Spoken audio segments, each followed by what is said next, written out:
And now for our next news special report.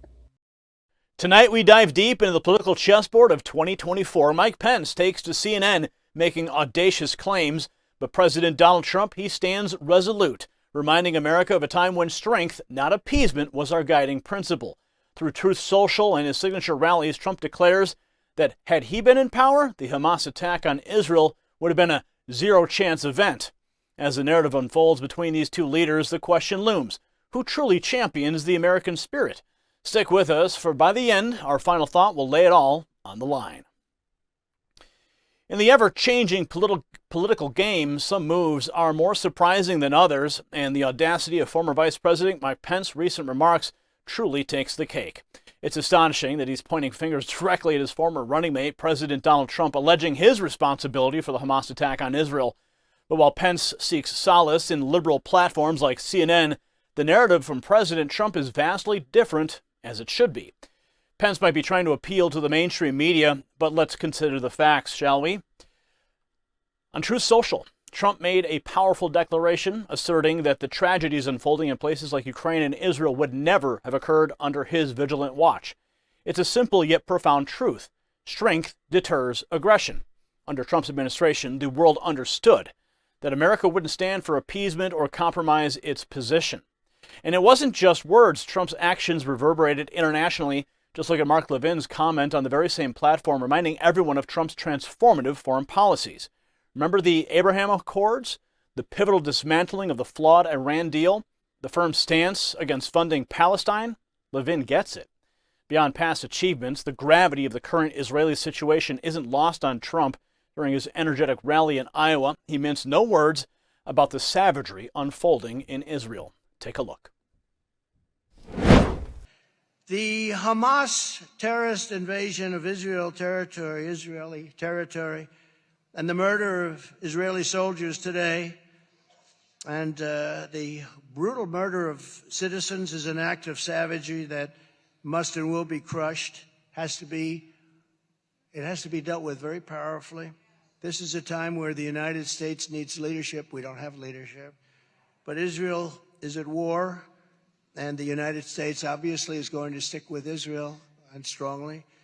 The war happened for two reasons. The United States is giving and gave to Iran $6 billion, $6 billion, over hostages. And, there was a very good trade. They got 5 hostages. We got 5 hostages. Okay, that's the good news. The bad news is, and their hostages were tough, by the way, I have to tell you. That was, okay, let's assume they're doing just fine. But it was 5 for 5. But in addition to that, we agreed to free up $6 billion. And that is an absolute disaster. And I would not be at all surprised if part of that tremendous wealth that they just accumulated went into all of a sudden watching this level of aggression. They didn't have that level of aggression with me. They didn't have it. This would have never happened with me either. You know what wouldn't have happened? Ukraine wouldn't have happened. Taiwan and all this tough talk with Taiwan wouldn't have happened. And what's going on with Israel right now, people were shocked. I wasn't shocked because 2 weeks ago we gave them $6 billion. Think of it. So we get 5, they get 5, but the difference is we have to give $6 billion. $6 billion! Does anyone know what a billion is? $6 billion. It's like it's water. It was a big attack with a lot of dead people all over the place. Who would think that?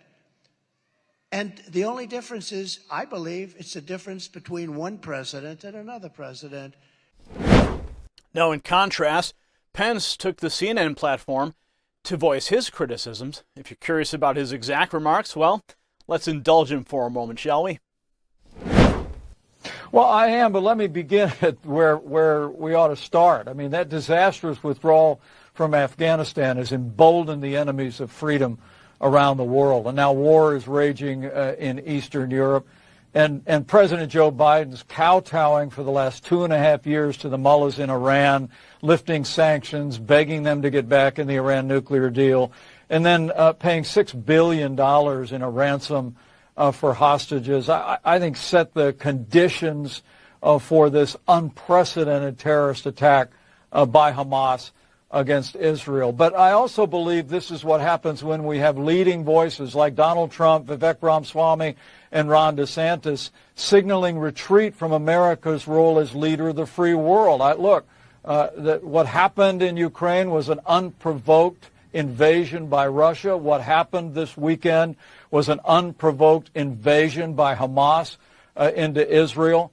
And I really believe now more than ever, both the debate within the Republican Party and the debate within America is whether or not we're going to once again stand without apology as the leader of the free world, as the arsenal of democracy. The heartbreaking images coming out of both of these theaters of operations remind us that America is the indispensable leader of the free world. And if I'm president of the United States, we'll lead from American strength. Yeah, not going to happen. Yet, in all of Pence's claims, Trump's message stands unwavering, and why wouldn't it? His track record speaks for itself. During his administration, the world saw a determined, resolute America. The globe witnessed an America that wouldn't be bullied. Watch. And we're going to talk about that in a second. But this country is just headed so badly.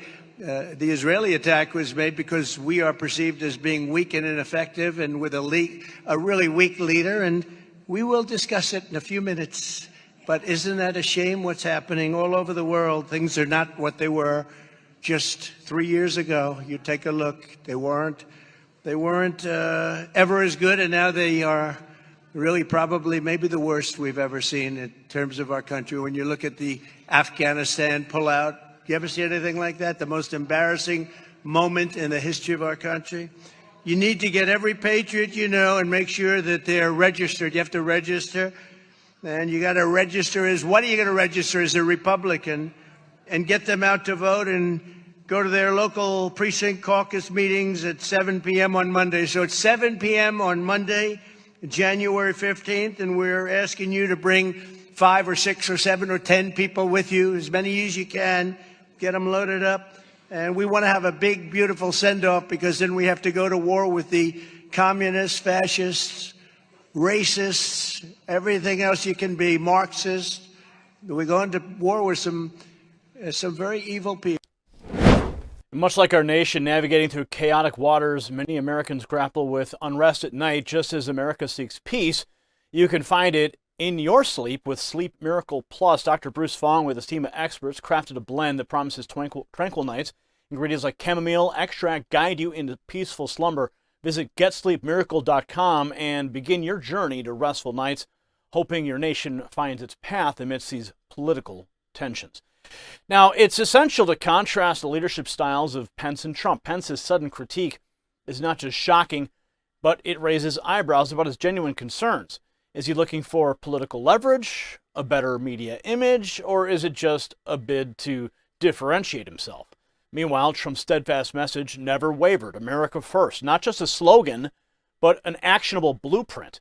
His time in office saw provocative measures fostering global peace and deterrence of potential threats. The world knew America under Trump was no pushover. It was a force to reckon with, a nation that upheld its values uncompromisingly. To claim now, as Pence does, that Trump-led GOP was signaling a retreat from America's position seems not just audacious, but factually incorrect. Under Trump's leadership, America took definitive stands, brokered unprecedented peace deals, and reinstated its global leadership. Pence's insinuations raise essential questions. Is this a genuine concern, or is it merely political posturing in the race for 2024? Whatever his motivations, contrasting his claims with Trump's proven record paints a clearer picture.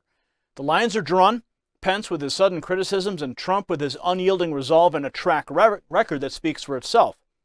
In this unfolding drama leading up to 2024, it's not just about two leaders, it's about the future of America, our role in the world, and the leadership our great nation deserves.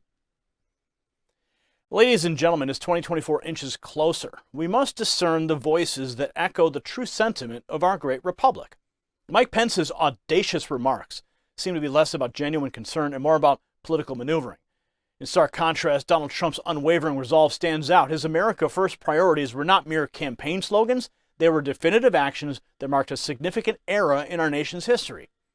His accomplishments in office, from the Abraham Accords to his staunch stance against international threats, are testaments to that leadership.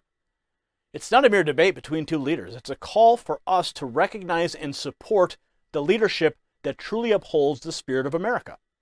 As we reflect on these perspectives, one truth becomes very clear. It's not about political aspirations, but about preserving the core values of our nation. Good night, and may America always prosper.